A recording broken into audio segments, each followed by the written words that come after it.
અમદાવાદથી વૈષ્ણોદેવીની યાત્રા માત્ર 3500 રૂપિયામાં આ લોકો કરાવે છે. જ્યારે અંબાજીની પદયાત્રા થતી હતી ત્યારે આપણે એક વિડીયો બનાવેલો હતો, એમાં બહુ સારો રિસ્પોન્સ મળેલો હતો અને એમાં 1000 કરતાં વધુ લોકોએ આમનો કોન્ટેક્ટ કરેલો હતો, પણ ઘણા ખરા લોકો એમાં રહી ગયા હતા. તો જાણીએ હવે કે વૈષ્ણોદેવીની હવેની યાત્રા ક્યારે થાય છે અને શું એનું પ્રાઇસિંગ ને બધું છે. મહેન્દ્રભાઈ, કઈ તારીખે આપણે જવાના છીએ? 10/2/2026. 10મી ફેબ્રુઆરીએ. અચ્છા, અને શું શું પેકેજ ને કઈ રીતના હોય છે?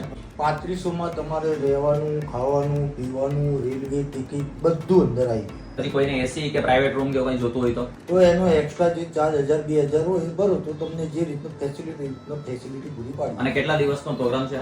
આ તમારો 7 દિવસનો પ્રોગ્રામ છે, જેમાં વૈષ્ણોદેવી, શિવખોડી, પટની ટોપ અને જમ્મુ બધું અંદર આવી. ભાઈ, માત્ર 3500 રૂપિયામાં 7 દિવસ અમદાવાદથી વૈષ્ણોદેવી જો તમારે યાત્રા કરવી હોય, રહેવું, ખાવું, પીવું, જમવું, લગભગ તો મને નથી લાગતું કે અમદાવાદમાં શું બારે કોઈ ક્યાંય આપતું હોય. તમારે પણ આ યાત્રાનો લાભ લેવો હોય તો વૈષ્ણોદેવી યાત્રા સેવા સંઘ આ નંબર છે એમનો, આના ઉપર કોન્ટેક્ટ કરજો અને આ વધુ વિડીયો જોવા માટે અમારા પેજને ફોલો કરી દેજો.